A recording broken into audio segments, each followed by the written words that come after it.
In this episode of AI for the Rest of Us, I got a chance to speak to Iliana Grosse-Buening, who's a co-founder and CEO of Deeply Human Innovation.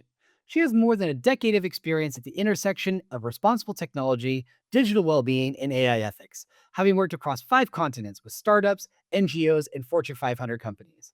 At AI for the Rest of Us, Iliana will deliver the closing keynote and lead the London in the Loop project, bringing real voices from the community into the conversation on AI. In this episode, she shares her journey, her definition of digital well being, and why embedding humanity centered principles into technology is critical for the future. AI for the Rest of Us is a thriving community of over 1,000 AI explorers. Join us for our 2-day conference on October 15th and 16th. We promise inspiring and practical talks without all the jargon. For our listeners, you can use the code LIVE25 for a 25% discount off the ticket price. Now, let's get into the episode.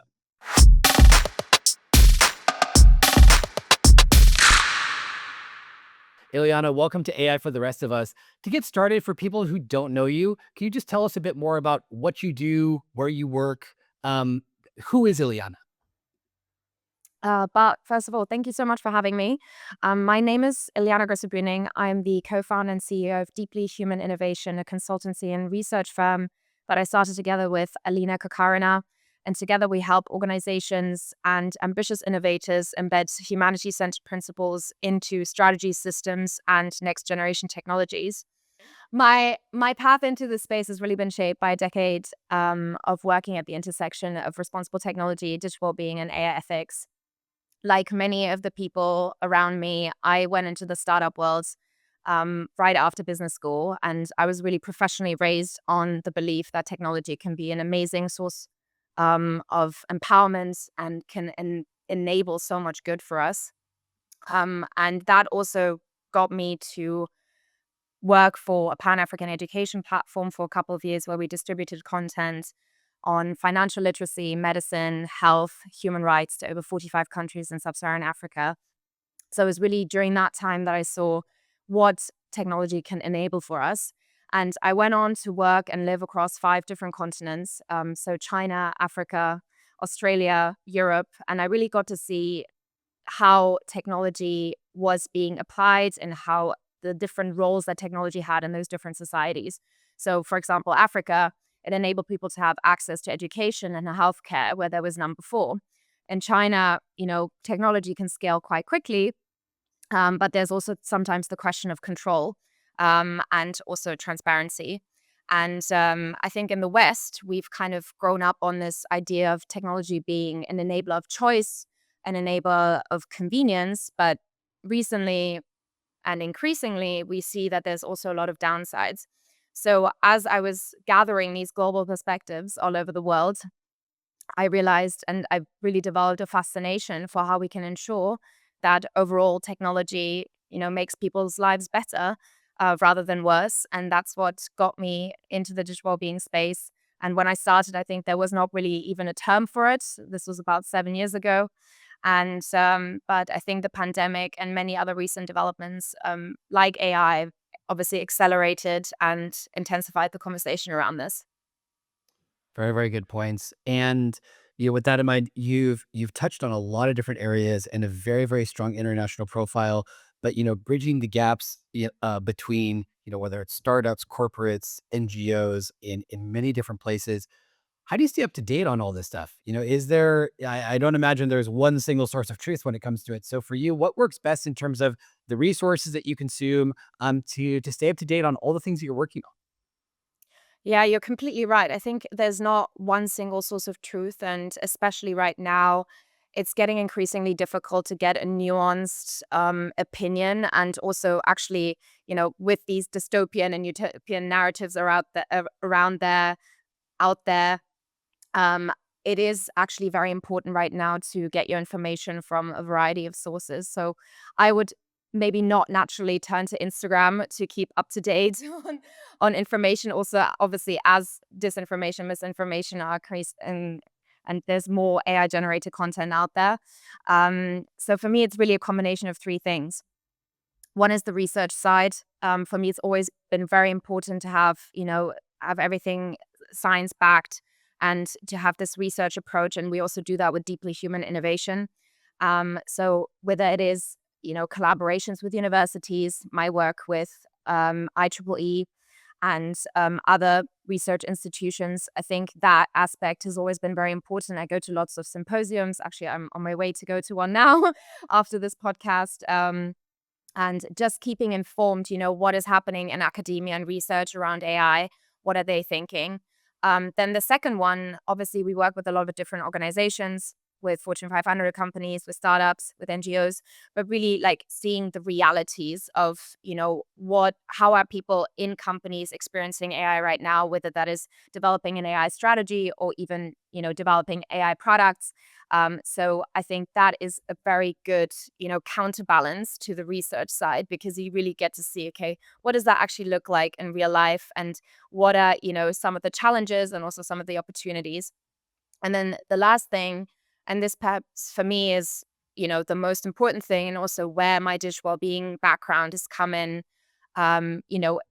really come in as quite a strong, um, I guess, as has really come in very handy, is really listening to people and having these sorts of conversations with people. So whether it's working with youth organizations, whether it's working with executives, whether it's something like the survey we're now doing for AI for the rest of us, it's really bringing in a lot of voices into the conversation, listening to people, how they really feel about AI, because the research is also clear that this is one of the main things that we need to look at. The technology is not just, it's not a technical situation we're facing here. It's a people one. And so it's really important to listen and to bring in a diverse set of voices.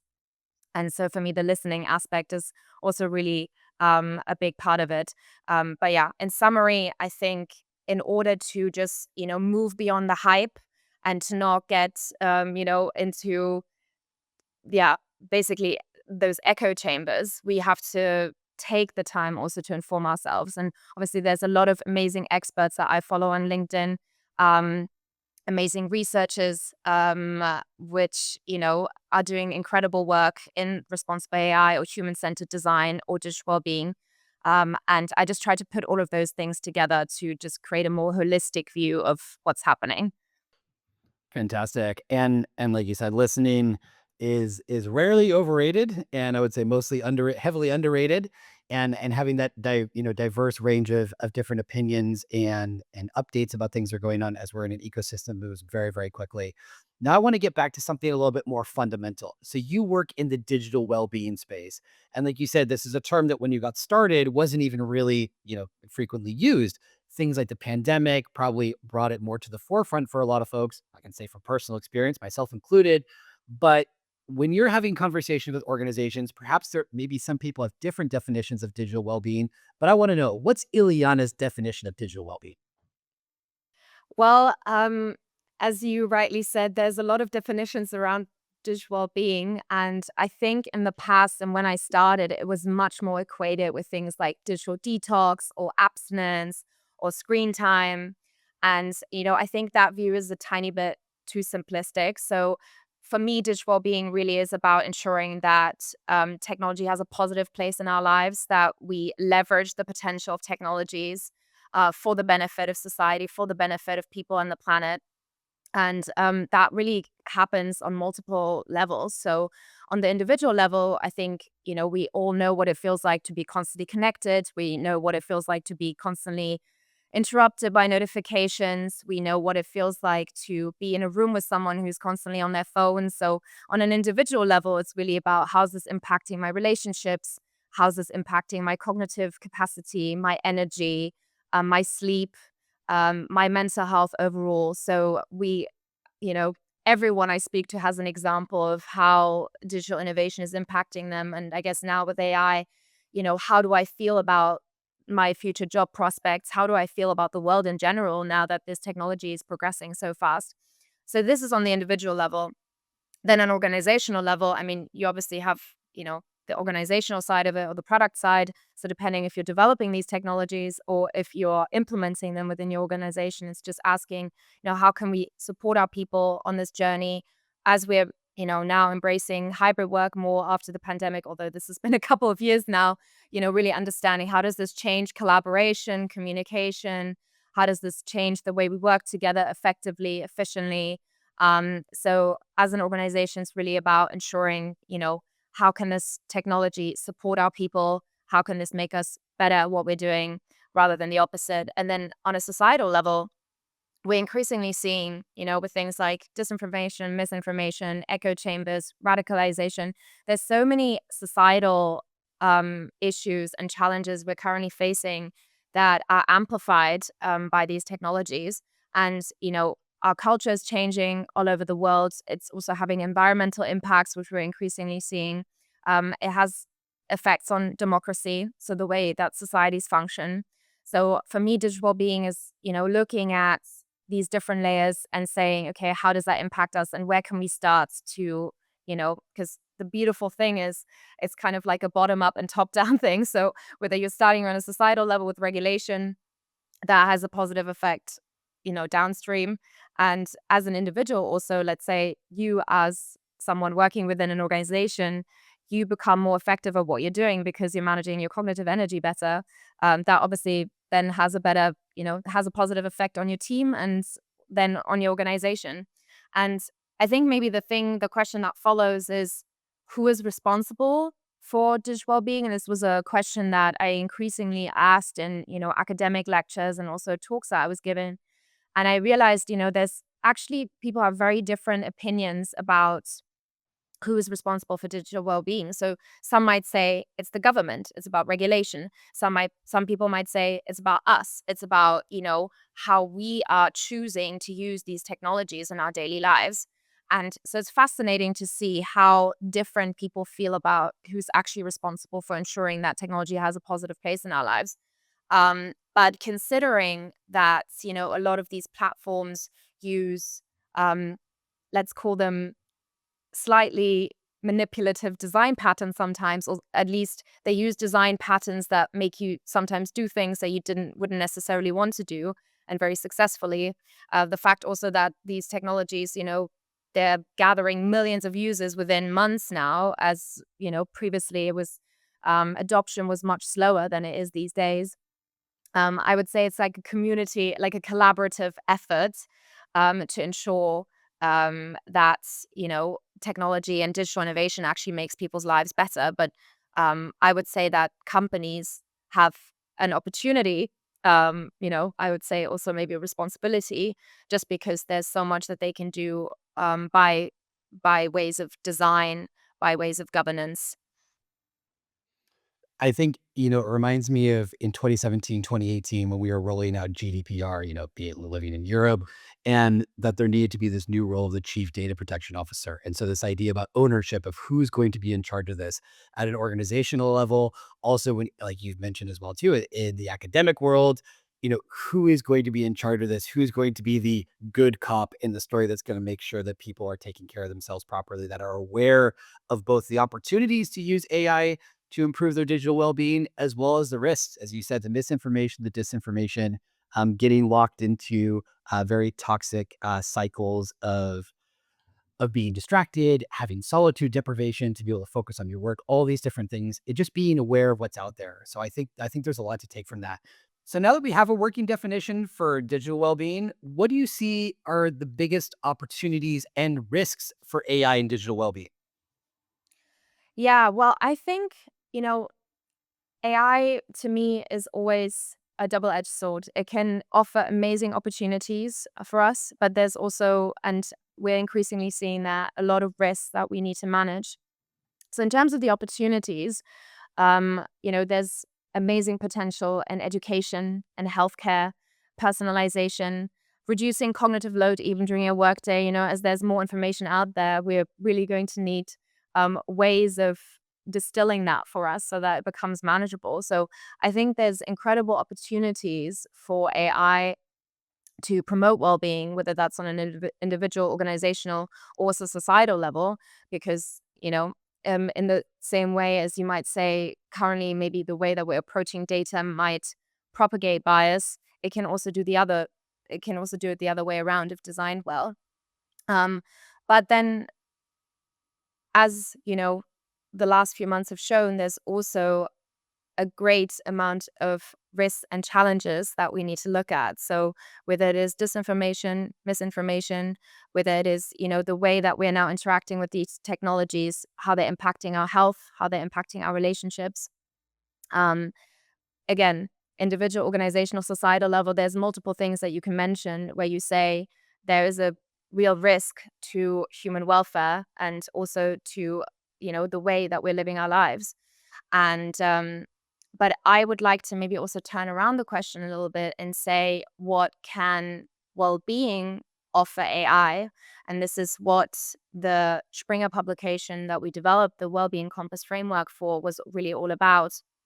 So AI Ethics and Practice is a publication initiated by Dr. Christian Hoffman, and the whole idea was to, provide a toolbox for responsible entrepreneurs and entrepreneurs who say we want to create and develop AI that benefits humanity.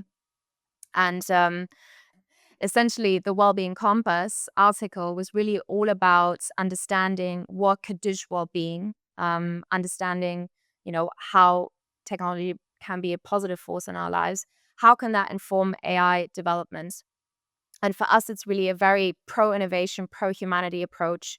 And whether it is design principles, whether it's informing incentives or metrics of success, the way we're currently measuring success and technology is, mainly short term, maybe more focused on efficiency and productivity, but also financial gains. So really, we looked at how could we maybe change the measures of success to be more human centered? How could we design metrics that show us the human value that we're creating with these technologies? Digital well-being can also, and just the lens of well-being can also inform other narratives around AI. So rather than saying, AI will take over the world and eliminate your jobs, you could say, okay, how can we actually craft narratives around AI that feel empowering, that give people agency, that don't make people feel left out? Um, and then I think the last one, and this is, fascination I've had for many years now, is how can it inform more sustainable business models? So obviously certain types of business models are more extractive. Really the way that they're, the monetization process is all around data. So what we call the attention economy. So how can the goal of human welfare, let's say that was the compass, how would that make us rethink all the other things? And for us, it was, informing many things from design, from governance, from the measures of success, from business models. And we think that as opposed to regulation, which I think is foundational, but sometimes, focuses more on what we want to avoid. And this compliance and risk-based approach is, as I said, essential, but it doesn't necessarily tell us how do we move forward in a good direction. So this is what this was all about. And I feel, not just how does AI affect well-being, but how does well-being affect AI? Like, how does that make us think differently about the role that we want technology to play in the next couple of decades? So I think it's a great question, and sort of, turning that around also in a similar way to what, said about, don't let the narrative control you. Take a step forward and control your own narrative. And I think that's a lot of so much of these changes can be very overwhelming for folks, and feeling in a position that there's a lack of control, when in reality it's like no one's telling you you have to get your information from Instagram. No one's telling you you have to spend 17 hours a day on social media, and no one's telling you that this is the only place that's gonna be working for you. Just be more proactive in building those conversations and asking those questions. Going back to the importance of listening. So for the AI for the Rest of Us conference that's coming up in October, and we'll leave the link so folks can sign up for that, where you'll be speaking. You're going to be running a survey. Can you share what that's about and what you're hoping to learn? Absolutely. Well, the survey is part of a project slash keynote that we called London in the Loop. And when Hannah approached me to do the closing keynote for AI for the Rest of Us, I said, how incredible would it be if rather than me just projecting something on the stage or just saying something that, maybe people have even heard before, we actually made it a London generated keynote. So it was, not AI generated, not with the help of AI tools, but really actually the real voices of people on the main stage. And so what we're doing over the next couple of weeks is distributing this survey and really asking people from all over London to, talk about their real concerns, their hopes, to share maybe the message that they want to leave with people building these technologies. I think one of the, principles and one of the philosophies that I always live by is well, really this humanity-centered approach and human-centered design. One of the most important thing is including a diverse set of voices into the design process. And I think sometimes here, when we look at media outlets, when we look at policy recommendations, or just regulation in general, we look at tech companies making these grandiose announcements.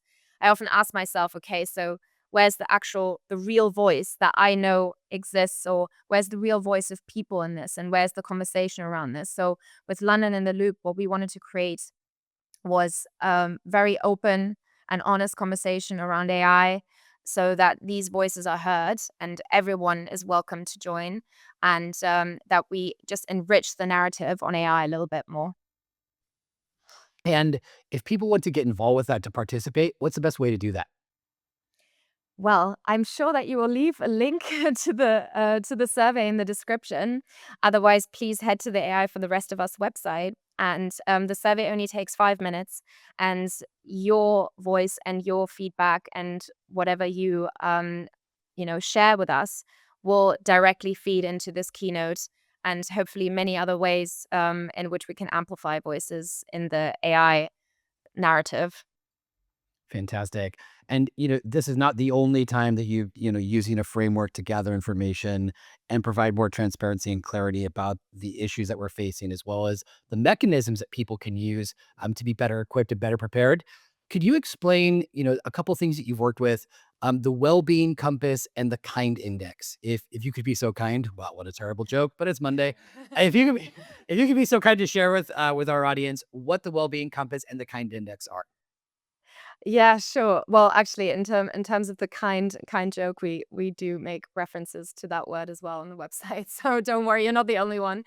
Um, well, let's start with the challenge. I think so. There's a lot of principles and guidelines out there on responsible AI, ethical AI, but still we still had many organizations come to us say, those principles exist, those values exist, this exists, but how do we operationalize that, and how do we put that into practice? And I think regulation is essential and important to set guardrails, and this is foundational. But in the words of Sarah Spiekerman, regulation mostly tells us what we shouldn't do. Oftentimes it's reactive. It doesn't tell us what we need to do, or what doing AI well would actually look like.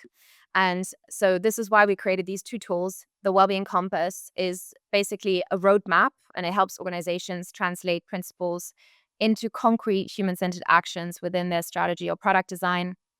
And then the kind index is really a benchmark. So it measures whether those actions are actually making a difference, whether you're really honoring those commitments. And I guess it's really a way of tracking progress, and also bringing transparency and a way of communicating your approach to AI with the outside world, with clients, with partners, with with investors as well. And I think together, and really everything we do at Deeply Human Innovation is about helping organizations move from intent to implementation. So, Ileana, you have a very busy schedule and you're traveling, you're in multiple countries, it seems almost every week. But what's next for you? Well, first of all, I'm really looking forward to the 15th and 16th of October and joining AI for the Rest of Us. And obviously, I hope that many people will fill out the survey and also join us, because I believe that Hannah is opening up the final keynote to anyone who wants to join, whether you have a ticket or not. So I hope that you take this opportunity to join the conversation on AI. in terms of deeply human innovation and what I'm doing, we keep partnering with organizations and also research organizations who are looking to embed human sustainability into their innovation strategies, who really say, we want to contribute to building a positive human-centered tech future.